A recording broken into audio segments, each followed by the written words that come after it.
Hello, আসসালামু আলাইকুম। আশা করছি সবাই ভালো আছেন। আমরাও ভালো আছি। এটা হচ্ছে আমার এবং আমার ছোট বোন রিমির একটা পেজ। আশা করছি আপনারা আমাদের পাশে থাকবেন, ফলো দিবেন, লাইক করবেন এবং শেয়ার করবেন। আজকে হচ্ছে আমাদের পেজের ফার্স্ট ব্লগ। আর ফার্স্ট ব্লগটাই হচ্ছে রিমি করছে। ও হচ্ছে আম ভর্তা করছে, যেটাকে আম মাখাও বলা যায়। তো ও নরমালি কোনো কাজ করে না। আজকে হচ্ছে জাস্ট ব্লগের জন্য হচ্ছে দেখাচ্ছে যে ও অনেক কাজ করে। আসলে কোনো কাজ করে না, অলস। তো দেখেন আম ভর্তা করছে। এখন হচ্ছে শুরুতেও আমটা হচ্ছে খোসা ছাড়িয়ে নিচ্ছে। আর এত বেশি কথা বলছে, মনে হচ্ছে যে অনেক কিছু পারে। আসলেও কিচ্ছু পারে না, জাস্ট ব্লগের জন্য এমন করছে। এখন হচ্ছে ও আমের খোসাগুলো ছাড়িয়ে নিচ্ছে। আর বারবার এমন ভাব দেখাচ্ছে, মনে হচ্ছে যে ও রান্না বান্না এত বেশি পারে আর ঘরের সব কাজ করে। একটা কাজও করে না ঘরের।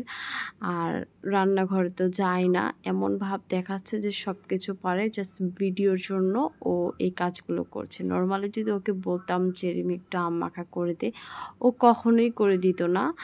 তো ওর আমের খোসা ছাড়িয়ে নেওয়া হলো। এখন হচ্ছে ও আমগুলো ভালো করে ধুয়ে নিচ্ছে।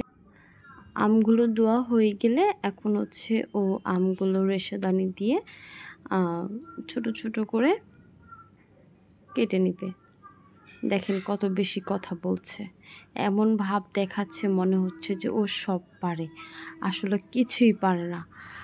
তো দেখেন কেমন বক বক করছে, এত ভাব দেখাচ্ছে।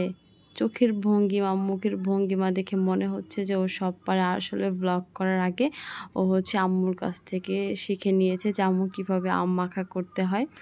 তো এই যে কথা বলতে বলতে ওনার আম মাখা মাখা না, রেশাদানি দিয়ে হচ্ছে আমগুলো কেঁচা হয়ে গেল। এখন হচ্ছে উনি দেখাচ্ছে, কি খুশি। এখন হচ্ছে ও বিট লবণ দিয়ে নিবে এখানে। আমরা দেখব এই বিট লবণ দেওয়া নিয়েও কত ভাব দেখাবে। দেখেন কেমন করছে, কতটুকু দিবে তা দেখাচ্ছে। বাহ,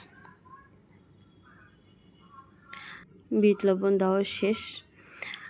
এখন কাসুন্দি দিবে, দেখাচ্ছে আপনাদেরকে। দেখেন আপনারা তো চিনেন না কেউ।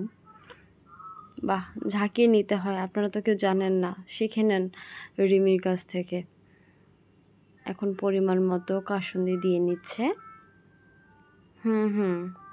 হয়েছে, আমরা বুঝেছি। কত বকবক করছে, নিজের এত বেশি প্রশংসা করছে। যদি ওর রিয়েল ভয়েসটা আপনাদেরকে শোনাতে পারতাম, আপনারাও বেহুশ হয়ে যাইতেন। এখন হচ্ছে উনি আম মাখাচ্ছে, উনি এখন আম খেয়ে টেস্ট করে বলবে। এখন যদি আপনাদেরকে ওর ভয়েসটা শোনাতে পারতাম, ও নিজে বলছে যে আমার আম ভর্তা খেয়ে আপনারা বেহুশ হয়ে যাবেন। ও নিজেও এখন বেহুশ হয়ে যাবে, দেখবেন কি ঢং। হ্যাঁ, এখন হচ্ছে আমি একটু টেস্ট করব, টেস্ট করে দেখব কেমন। আসলে মাখাটা ভালো হয়েছিল। আমিও আমার হাতের ইশারায় বলেছি যে হ্যাঁ ভালো হয়েছে। তো আশা করছি আপনারা আমাদের পাশে থাকবেন। ভিডিওটি ভালো লাগলে অবশ্যই লাইক করবেন, কমেন্ট করবেন এবং শেয়ার করবেন। এবং আমাদের পরবর্তী ভিডিওর জন্য ওয়েট করবেন। এবং আপনাদের অনেক অনেক ভালোবাসা আমাদের দরকার। তাই সবাই ভালো থাকবেন, সুস্থ থাকবেন। আল্লাহ হাফেজ, আসসালামু আলাইকুম, টাটা।